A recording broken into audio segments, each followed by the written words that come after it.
Bacaan diambil dari kitab Ulangan pasalnya 30 ayatnya yang ke-9.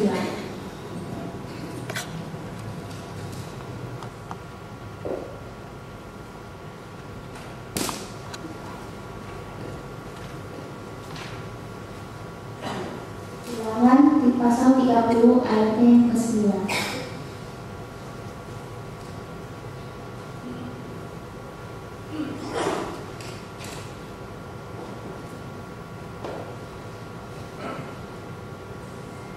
Tuhan Allahmu akan melimpahi engkau dengan kebaikan dalam segala pekerjaanmu, dalam buah kandunganmu, dalam hasil ternakmu, dan dalam hasil bumimu.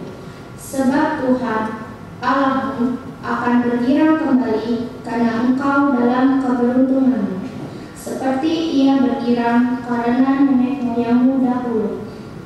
Apabila engkau mendengarkan suara Tuhan Allahmu dengan berpegang pada perintah dan ketetapannya yang tertulis dalam kitab Taurat ini, dan apabila engkau berbalik kepada Tuhan Allahmu dengan segenap hatimu dan dengan segenap jiwamu.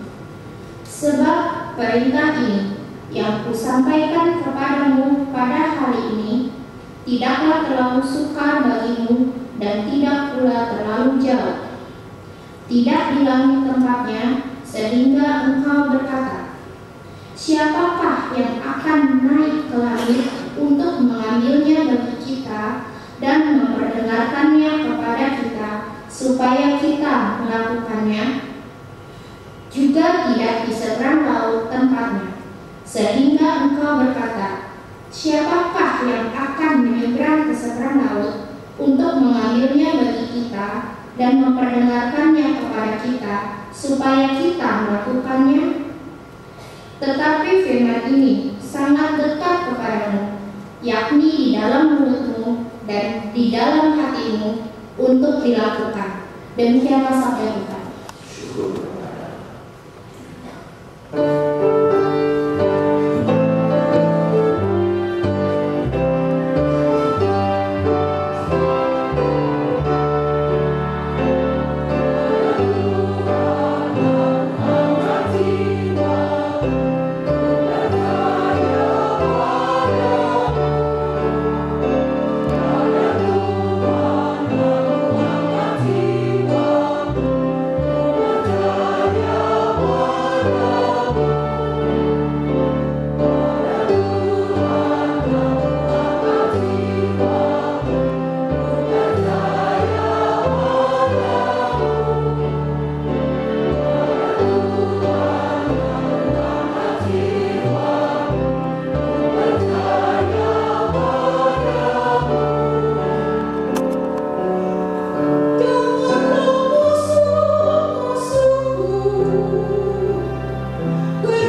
Kolose pasal 1 ayat yang pertama.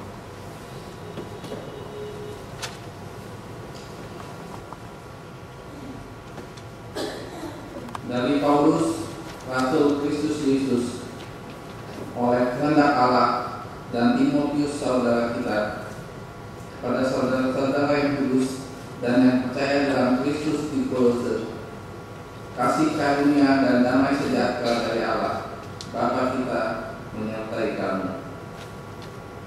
Kami selalu mengucap syukur kepada Allah Bapa Tuhan kita Yesus Kristus setiap kali kami berdoa untuk kamu, karena kami telah mendengar tentang iman-Mu dan dalam Kristus Yesus dan tentang kasih-Mu terhadap semua orang kudus, oleh karena pengharapan yang disediakan bagi kamu di surga.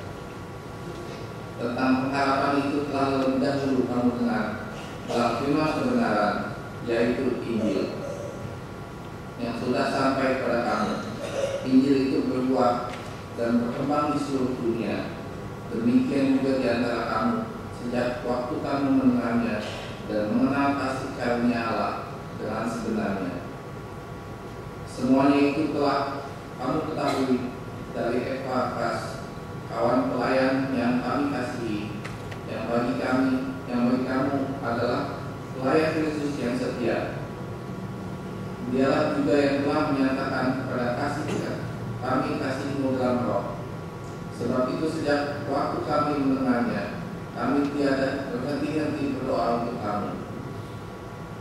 Kami meminta supaya kamu menerima segala hikmat dan pengertian yang benar, untuk mengetahui kehendak Tuhan dengan sempurna, sehingga hidupmu layak di hadapannya dan berkenan kepadanya dalam segala hal, dan kamu memberi buah dalam segala pekerjaan yang baik, dan bertumbuh dalam pengetahuan yang benar tentang Allah, dan dikuatkan dengan segala kekuatan oleh kuasa kemuliaan-Nya untuk menanggung segala sesuatu dengan tekun dan sabar, dan mengucap syukur dengan sukacita kepada Bapa yang melayakkan kamu untuk mendapat bagian dalam apa yang ditentukan untuk orang-orang kudus di dalam kerajaan terang.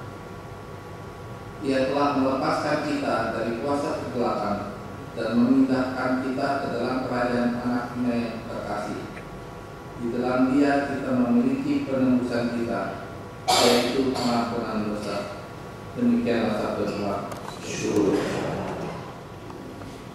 Dan pembacaan kitab Injil hari ini diambil dari Lukas pasal 10. Lukas 10 ayat 25 sampai dengan 37. Lukas 10 ayat 25 sampai dengan 37. Pada suatu kali berdirilah seorang ahli Taurat untuk mencoba Yesus. Katanya, "Guru, apa yang harus kuperbuat untuk memperoleh hidup yang kekal?" Jawab Yesus kepadanya, "Apa yang tertulis dalam buku Taurat? Apa yang kau baca di sana?" Jawab orang itu, "Kasihilah Tuhan Allahmu dengan segenap hatimu dan dengan segenap jiwamu dan dengan segenap kekuatanmu dan dengan segenap akal budimu, dan kasihilah sesamamu manusia seperti dirimu sendiri." Kata Yesus kepadanya, "Jawabmu itu benar. Perbuatlah demikian, maka engkau akan hidup." Tetapi untuk membenarkan dirinya, orang itu berkata kepada Yesus, "Dan siapakah sesamaku manusia?" Jawab Yesus, "Adalah seorang yang turun dari Yerusalem ke Yeriko. Dia jatuh ke tangan penyamun-penyamun yang bukan saja merampoknya habis-habisan, tetapi yang juga memukulnya, dan yang sesudah itu pergi meninggalkannya setelah mati. Kebetulan ada seorang imam turun melalui jalan itu. Ia melihat orang itu, tetapi ia melewatinya dari seberang jalan. Demikian juga seorang Lewi datang ke tempat itu. Ketika ia melihat orang itu, ia melewatinya dari seberang jalan. Lalu datang seorang Samaria yang sedang dalam perjalanan ke tempat itu, dan ketika ia melihat orang itu, tergeraklah hatinya oleh belas kasihan. Tergeraklah hatinya oleh belas kasihan. Ia pergi kepadanya lalu membalut luka-lukanya. Sesudah ia menyiraminya dengan minyak dan anggur, kemudian ia menaikkan orang itu ke atas keledai tunggangannya sendiri, lalu membawanya ke tempat penginapan dan merawatnya. Keesokan harinya, ia menyerahkan 2 dinar kepada pemilik penginapan itu. Katanya, rawatlah dia, dan jika kau belanjakan lebih dari ini, aku akan menggantinya waktu aku kembali. Siapa di antara ketiga orang itu menurut pendapatku, ahli Taurat, adalah sesama manusia dari orang yang jatuh ke tangan penyamun itu? Siapa? Jawab orang itu, orang yang telah menunjukkan belas kasihan kepadanya. Kata Yesus kepadanya, pergilah dan perbuatlah demikian. Demikianlah pembacaan Injil. Yang berbahagia orang yang mendengarkan firman Allah serta memeliharanya dalam hidupnya. Haleluya.